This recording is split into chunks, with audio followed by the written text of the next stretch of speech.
Well, the Indian Point power plant just north of New York City is in the spotlight after a study found it may be the most vulnerable of all the U.S. nuclear reactors. If an accident at Indian Point forced the same sort of 50-mile evacuation as we're seeing in Japan, tens of millions of people, including all of New York City, would have to go. New York Governor Andrew Cuomo said that represents 6% of the entire U.S. population.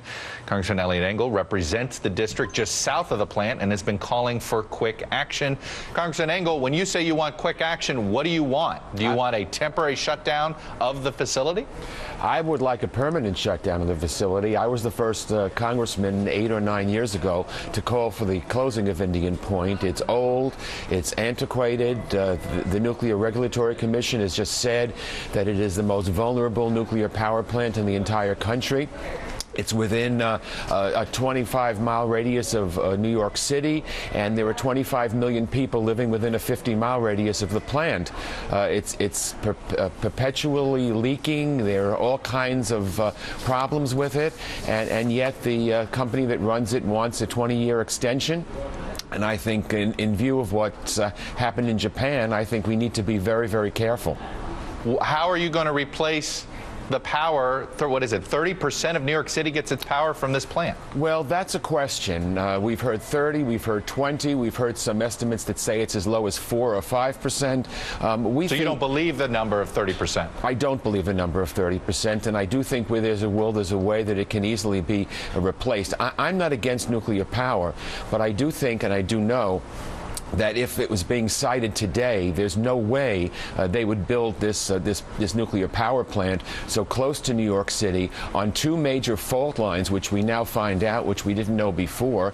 And although the people that run the plant say it can withstand a 6.1 earthquake on the Richter scale, and New York has never had more than a 5.25. Japan never had a 9, and all of a sudden it did. So I don't think that we can just wish it away. What the NRC has said is that there's a 1 in 10,000 chance that there would be a problem if there was an earthquake, and that makes it the #1 most dangerous plant of all the 103 or 104 nuclear power plants in the country.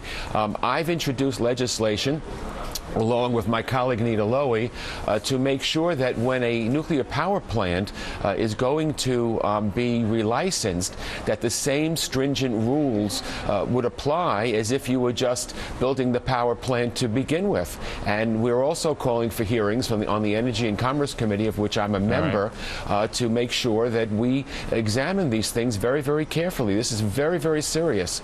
And we also know that when the planes hit the World Trade Center, one of them flew right over Indian Point. Right. Well, you say you're still for nuclear power, but you're worried about an accident. I guess there's always a risk here when you're dealing with nuclear power. So why are you still for it?